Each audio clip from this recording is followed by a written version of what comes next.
Wind up, Jason! Your work isn't finished! This is a one-time gig. When it's done, we're done. Let's dance, asshole!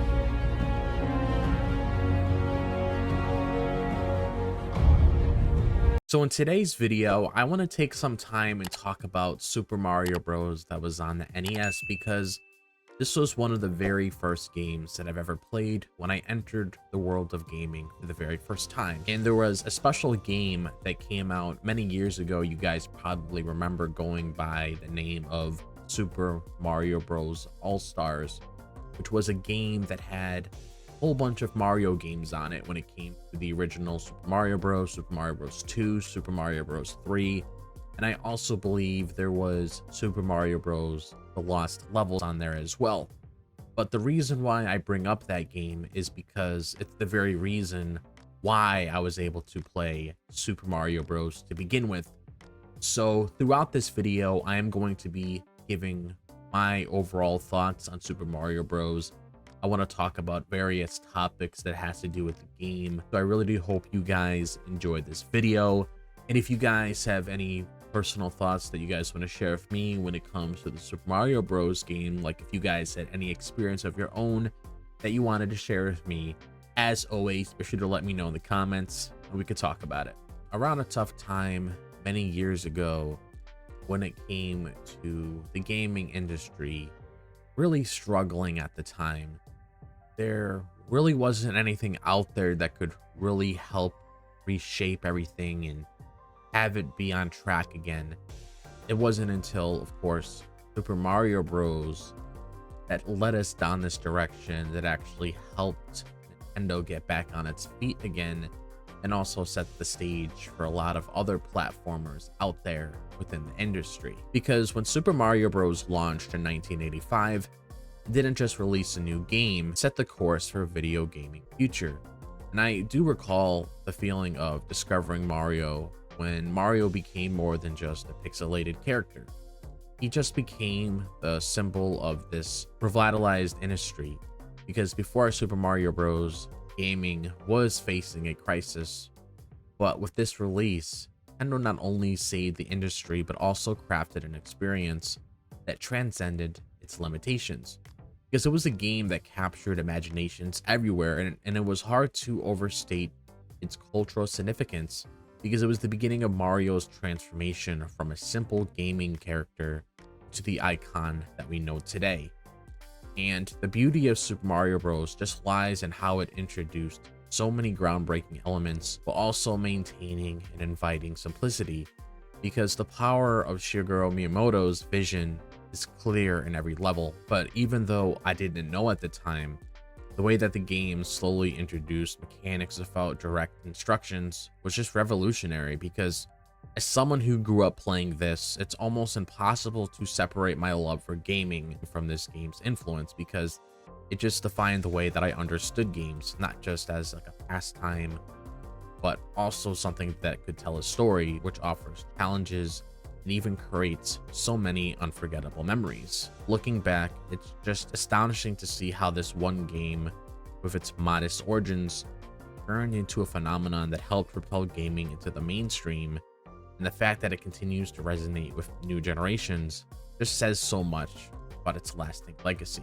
And when it came to just playing Mario in general, I can't even begin to count on my fingers like how many times I played Super Mario Bros. Because it's a game that like really brings you in. It's just like very addicting and you just can't get enough of it, because I can always go back at any time, at any point of the day, and just turn on my Switch, go on the Nintendo Online app that comes with your subscription service, and just play the Super Mario Bros. Game. Just very fun every time I get into it again. Honestly hard to put the controller down at times. And that was just the brilliance of Super Mario Bros. Because it wasn't just its iconic status, it was also in its own gameplay. And I do remember the first time I held an NES controller for the very first time, when I wanted to go back and just play Super Mario Bros. On the NES, just to see how different it was when I played it on the Super Nintendo. with Super Mario Bros. All-Stars, and I just remember the feeling how smooth the controls were, because the game doesn't explain much, and it also doesn't really need to, because World 1-1 just alone teaches you nearly everything that you need to know. By running into obstacles, you learn how to jump. Soon after, you're discovering all these different kinds of power-ups like the mushroom and fire flower, which allowed you to grow bigger or allowed you to shoot all these fireballs at your enemies.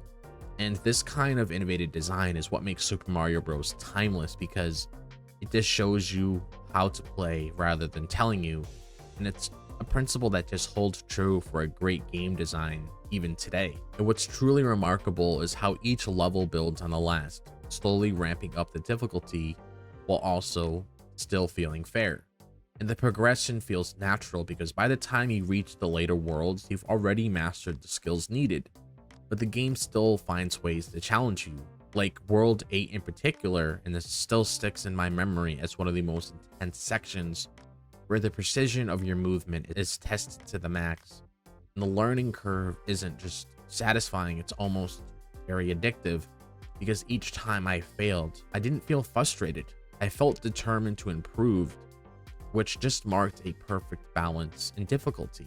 And like I mentioned earlier, replayability is also another core strength of Super Mario Bros. Because no matter how many times I played through it, there was always something new to discover. Whether it was finding warp zones or hidden power-ups, every playthrough felt different. The game's design is so open-ended that it invites experimentation, and this flexibility in gameplay means that Super Mario Bros. Just remains fresh even after multiple runs. And it's just a game that respects the player's curiosity and offers rewards for those willing to dig deeper, which is a rare quality even in today's titles. And I gotta say, one of the things that really made me become a Mario fan, it was the visual and musical journey throughout the entirety of Mario. You guys forget the iconic Mario theme for the very first game, where it's like da da da da da da na na na na na na na na na. Like, you're not gonna forget something like that. It's just an iconic song that just sticks in your head, and whenever you think of Mario, that's going to be the very first thing that pops up. Or if you hear the sound just off at a distance, if somebody's trying to like test your gaming knowledge and ask you, hey, do you recognize this video game song, you're gonna think of Mario right off the bat too. Because for a game released in 1985, Super Mario Bros. Managed to deliver these visuals that felt vibrant and full of life, because despite the NES's hardware limitations, I was always appreciated how diverse the environments felt. Even though they were created with such a limited color palette, the way each world felt unique, from the grassy plain to the dark ominous castles, it amazed me as a kid. And the design was simple but memorable. Even small details like the clouds being repurposed as these bushes just showed how much thought went into creating a cohesive world. And the consistency and creativity behind these visuals drew me into the game's universe, making each level feel like a new adventure. But it wasn't just the visuals that stood out, the music is perhaps even more iconic. Koji Kondo's score is one of the most memorable in gaming history, and it's a huge part of what makes Super Mario Bros. Special. And the overworld theme is instantly recognizable, perfectly capturing the playful and adventurous tone of the game. And each new world had its own track that set the mood, whether it was the airy tones of the castle or the soothing melody of these underwater levels. The sound effects like the coin chime or the sound of stomping on Goombas became auditory cues that added to the immersive experience. And the synergy between the visuals and the music just created this atmosphere that was entirely captivating, because the music didn't just serve as background noise, it was integral to how you felt as you played. From the calming tones of the underwater theme to the intense castle music, every piece matched the environment perfectly, creating a seamless connection between what you saw and what you heard. And this kind of holistic design, where every aspect of the game works together to build a fully realized world.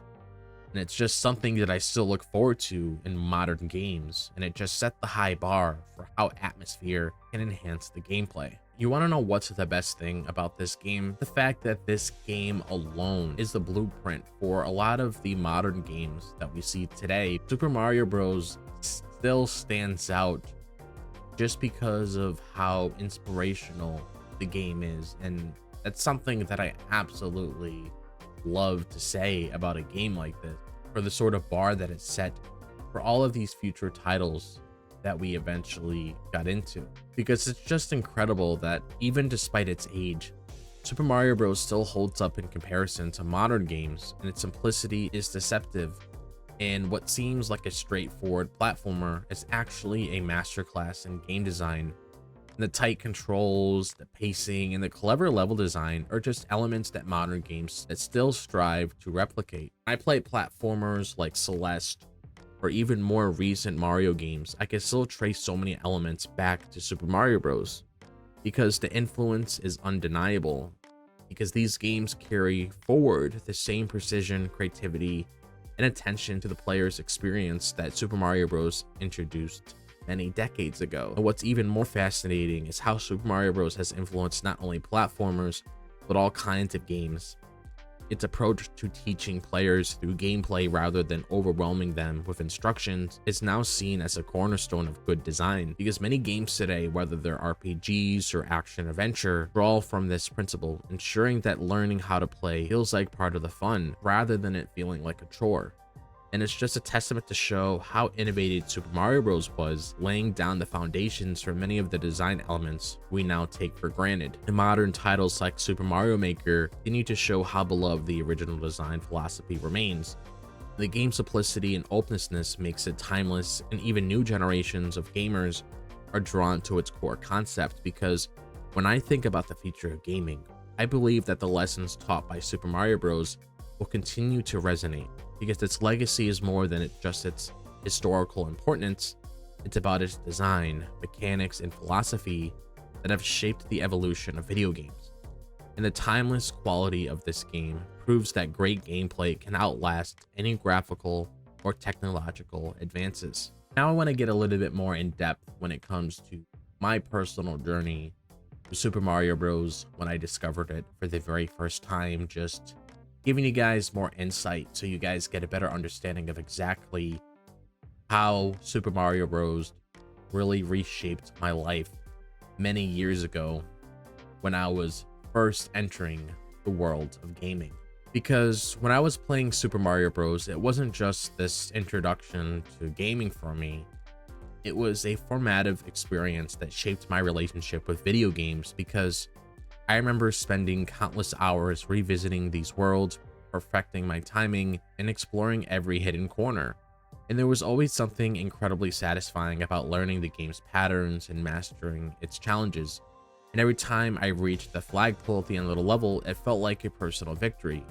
Super Mario Bros. Was the first game that made me feel like I was truly improving with each playthrough, and that sense of growth is something that always kept me coming back. But what I love the most about Super Mario Bros. Is its lasting charm, because even after all these years, playing it feels just as fun as it did the first time. And there's just something magical about its simplicity, its well-crafted levels, and its controls that resonates across time. And I played countless games ever since then, but few have matched the pure joy and satisfaction that Super Mario Bros. Delivered. And it's not just nostalgia, it's the design, the creativity, and the care put into every level that keeps this game relevant even after decades. It taught me the values of perseverance and patience. More importantly, it taught me how to enjoy the process of learning and improving, and the game's simplicity belies its depth, and I believe that's why it continues to captivate players old and new alike. And every time I pick it up, it feels like I'm reconnecting with an old friend, just a reminder of where my gaming journey began. And Super Mario Bros. Just represents more than just this nostalgic trip down memory lane. It's just a symbol of the gaming's potential, a reminder that simplicity, creativity, and innovation are the foundations of greatness. And when I think back on the games that have impacted me the most, Super Mario Bros. Is always at the top of the list. It's more than just a classic, it's a legacy, one that will continue to inspire players and creators for years to come. No matter how far games evolve, Super Mario Bros. Will always be the touchstone of what makes gaming special. So I had a lot of fun in this video, sharing my journey and overall experience of Super Mario Bros. With you guys. So if you guys have anything you want to say yourself when it comes to the game, like I mentioned in the beginning of the video, you guys want to share your own story with me, if you guys want to share your favorite moments with me when it comes to this game, be sure to let me know down below. And of course, as time goes on, I will be talking about all of these games that I played on a personal level in its own separate video, because not only do I feel like each of these games deserve their own video, it's just always nice to just reflect back and just talk about all the things that you loved growing up. So if you guys enjoyed this video, as always, be sure to like and subscribe. I would really appreciate it. And if you guys want to follow me on my social media, be sure to check out my Facebook page, my Twitter, my TikTok, and my Instagram. All of that is located in the description below. Be sure to click on that bell down below so you guys are notified whenever I'm uploading a video on the channel. But other than that, I hope all of you guys are having a fantastic day, wherever the day may be, if it's the daytime, the nighttime, or the evening. And I'll see you guys in the next video. As always, peace out.